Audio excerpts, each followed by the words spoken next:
Welcome to a new episode of First Laps from the Melbourne paddock after a qualifying day here down under, qualifying day in Australia. Basically a day the F1 paddock has been waiting for weeks, or probably waiting for months. We finally got to see the real picture, not just the real picture of the new cars, but also the real picture of the pecking order. And that pecking order, at least up front, seems relatively clear. Mercedes lived up to all the expectations, got pole position, basically with a comfortable margin as people expected. I remember talking to Max Verstappen in Bahrain, and he said, well, just wait for all the sandbags to come off at Mercedes and just wait and see how quick they will be in Melbourne. That's true. It was partially linked to the whole compression ratio discussion, because Max said, yeah, they don't want to show their full hand before going to Melbourne because the FIA might do something. Lewis Hamilton picked up on that point today after qualifying, and he said if the advantage that Mercedes had, if that's linked to the compression ratio, then I'm, and that's his quote, disappointed in the FIA. Because Lewis said if this is linked to the compression ratio, then waiting until June. The initial plan was to wait until August for the second check with the hot engine, but waiting until June is relatively late, according to Lewis.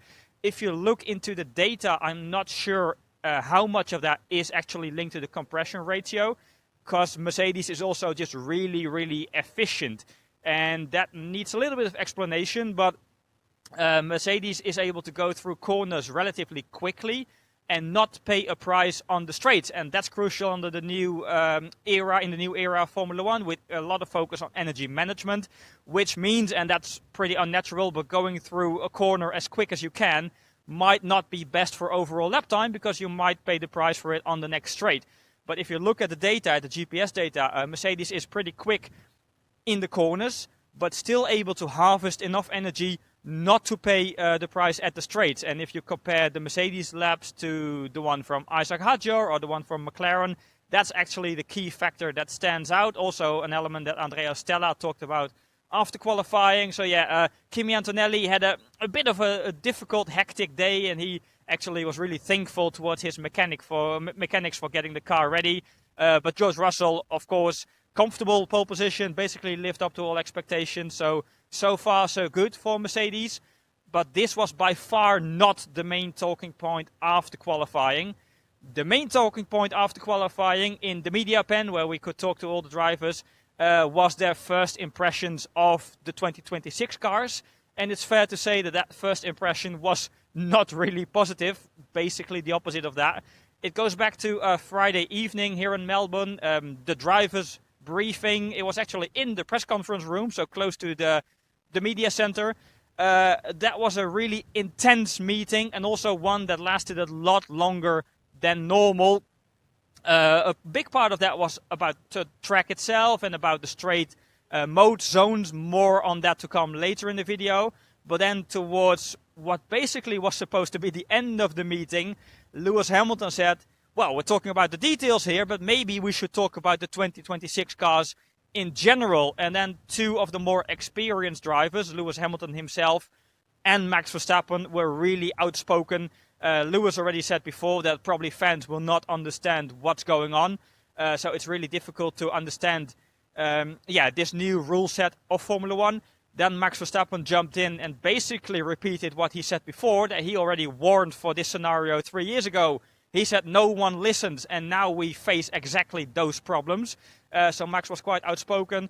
And then the third driver that was quite outspoken, and that might come as a surprise, but that was Lance Stroll. Also, he said, well, the F1 cars are getting worse every year, and this is another step backwards, according to Lance.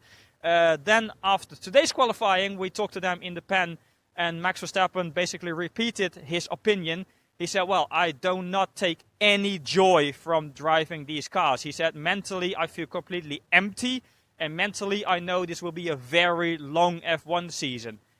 Of course, you can say that's linked to his crash and how qualifying went for him. A really weird crash with the rear axle completely locking. Max said it's something I never experienced before. But Max explained that his overall feeling of the regulations is completely not linked to that. Because he said, even if I would have been on pole position, I would say the exact same thing, because I just don't like these cars at all. A very interesting note is that after we talked to Max, Lando Norris came to the pen, and maybe people back home remember Lando being quite positive about the rules during the first week in Bahrain. He said, well, if Max wants to retire, he can do so. He later on, the next week, he explained, well, I also said that for fun, just to counter Max and to see what the reactions would be.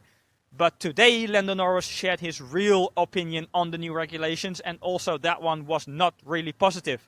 Lando literally said, we've gone from the best cars in Formula 1 history to the worst cars in Formula 1 history. I'm not sure if all drivers in the paddock agree with the best part of it, because, you know, last year, ground effect era, a lot of physical discomfort for the drivers, so a lot of drivers were not happy back then. But for sure, a lot of drivers agree with the worst part of the quote that Lando used. So, yeah, a lot of criticism. Lando then got the question, is there any element of the new cars that you like? Then he remained silent for 7 seconds. We counted it, 7 seconds. And after that, he said, not really, no. So that was really telling. Then the next question is there any short-term solution for all of this? There are basically two solutions that are on the table. The first one is to reduce the amount of electrical power in race trim, so limit it from 350 kilowatts to 250. But when I talked about that with Max, he said, well, if you would do that, you would pay the price because lap times would be considerably slower, and no one is sure if the FIA is willing to pay that price. The second way to potentially improve something is what McLaren tested in Bahrain during the final day of winter testing, and that was to increase the super clipping from 250 kilowatts to 350 kilowatts. So then you're able to harvest energy even while you're flat out, so full throttle. I asked Oscar Piastri in the pen if that might be a solution if the racing is really bad on Sunday. But Oscar said, I'm not sure, because essentially it's the same thing. You're just harvesting while full throttle, but still top speed will go down. So it's not a massive difference compared to lifting off. So Oscar said it's more fundamentally linked to the DNA of the regulations. And of course, that's kind of impossible to change. So we might be stuck with this for a while. The FIA said this morning that there will be an evaluation after China. So they first want to wait and see how Sunday's race is going. Then they want to wait and see how the sprint weekend in Shanghai is going. And after China, there will be an evaluation also with the teams and the PU manufacturers to see what can be done. Then the final big topic, and that goes back to this morning when we came into the paddock. We got a text message from the FIA, and they said there's an extra media session with Nicolas Tambazis in the FIA hospitality. And that was linked to the topic I mentioned before, the straight mode zones, so the active aerodynamics. In the session, Nicolas Tambazis explained that they would remove the fourth zone of the straight mode zone. And that's basically the one between the turns 8 and 9 that has a little kink in it. And after Friday practice, they said, yeah, well, to have the rear and front wing open there would be too dangerous. So they decided to remove it. That goes back to the driver meeting on Friday, where some drivers, including Gabriel Bortoleto, complained about it. Actually, Audi has been most vocal for a change. But then when that information leaked and we talked about it to Gabi in the pen, he said, well, that's not true because some of the other drivers were 5 times more vocal than me. So this is a bit unfair. Anyway, the FIA felt the need to change it. But immediately after that, you could hear a lot of complaints in the paddock, especially from the 4 top teams, because for them, having the straight mode in that particular part of the track was no problem whatsoever.